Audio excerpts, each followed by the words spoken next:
What's good, people? Welcome back to What Boxing Weekly, the show where we break down some of the biggest stories across the past week in boxing. Let's start off with the big one that is Ryan Garcia versus Gervonta Davis has officially been confirmed. It is a 136-pound catchweight fight, and according to ESPN Knockout, it will actually happen on April 22nd at the T-Mobile Arena. If you think about it, last week we talked about how um, Oscar De La Hoya was talking about how this fight is close to being made, but there was no official confirmation. And just this past week, looks like we've got the ball rolling. There's a confirmation, there's a date set as well. And it is that rumored April date that everyone was particularly talking about. As for the fight, it's the one that people wanted between both guys. In a world in boxing that we're going to talk about as well, the fact that we struggle to make certain fights as well, it's it's a good thing that we have this fight, and it's something that boxing fans can actually go back and lean on and say that we can create this fight as well. I, for one, I'm excited for it. It's at catchweight as well, so it gives that little bit of leniency for both boxers. But yeah, as a fight, can't really complain. It's what we wanted, and it's what we've got. However, from making one particular fight to not making two particular fights. Firstly, in the heavyweight division, Tyson Fury, Alexander Usyk, doesn't look like it's closer to happening than it was beforehand. There is the rumored date, I believe, of April 29th. But at this present moment in time, again, it's just conversations. There doesn't look like there's anything materializing for whatever reason.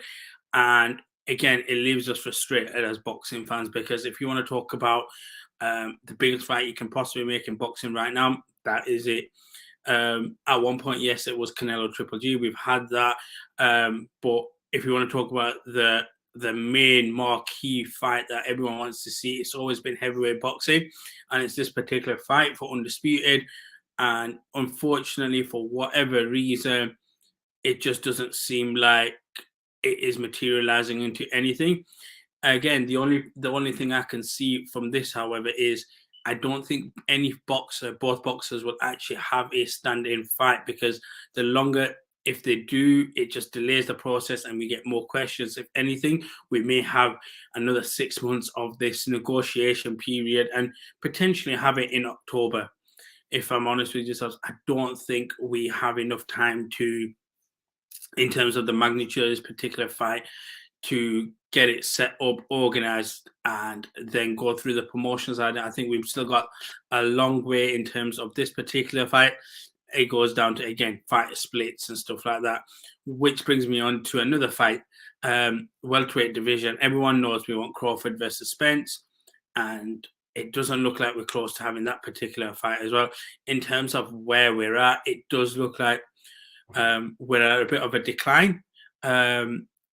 There's not been much talk about it. And also, I do believe, just bringing up some notes that I made, Terence Crawford's been ordered by the WBO to actually defend his title as well. So, again, do we get step aside money? Potentially, that's probably the only route to go on this. I do believe, again, similar to Usyk versus Fury versus Usyk, whichever way you want to call it, we're going to get one of them things where it's just going to be a lot of conversations, but unfortunately, we're not going to get the resolution that we require until later down the year. And it's disappointing, because there shouldn't be any sort of issues right now with both fighters, quote unquote, wanting to make this fight. It should just be a case of going ahead, doing it. But again, egos are a thing. And when you look at this, you're looking at someone becoming the A side versus the B side and fighter splits. Both guys will always believe that they are the A side, but unfortunately, only one can be.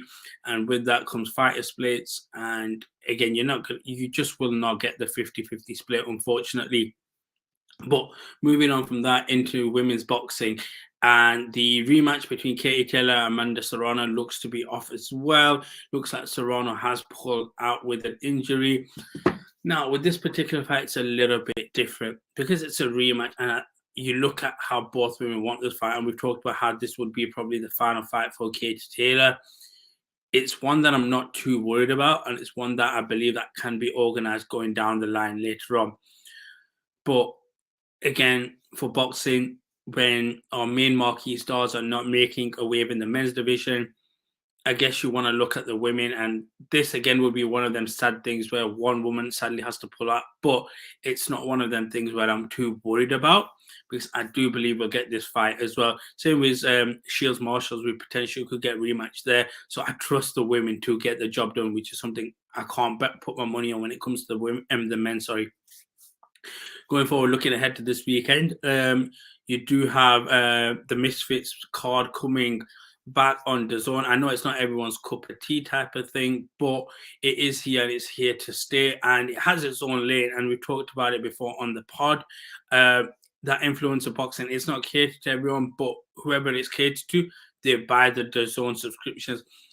I don't believe this one's on pay-per-view. I think this might just be part of the new zone model. And at this point, I'll be honest with you, I'm not even sure if you're paying $19.99, $7.99, or whatever the model is. But one interesting thing that is probably going to get, again, the boxing purists a bit annoyed is the introduction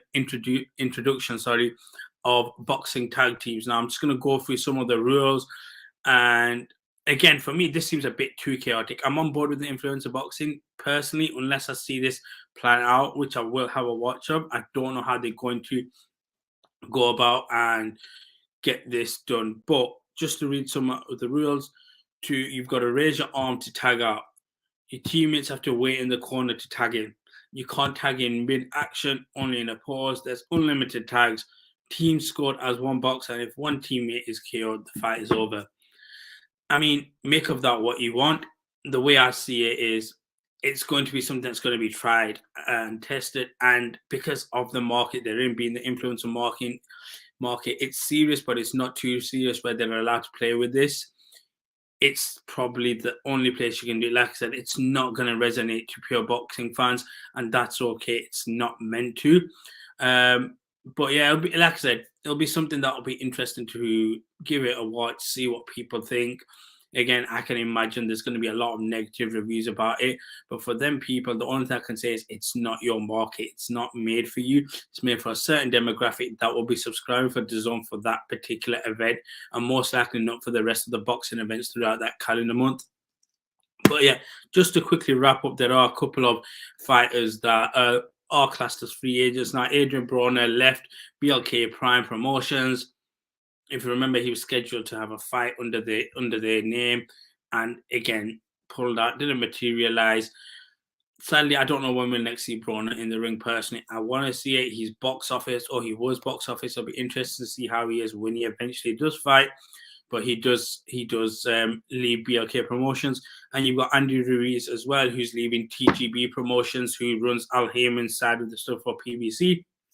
However, he will keep him as an advisor going forward. Again, Andy Ruiz is in that mix of 1B type of heavyweights where he's a big name to get, and also to an extent where he can challenge for the titles as well.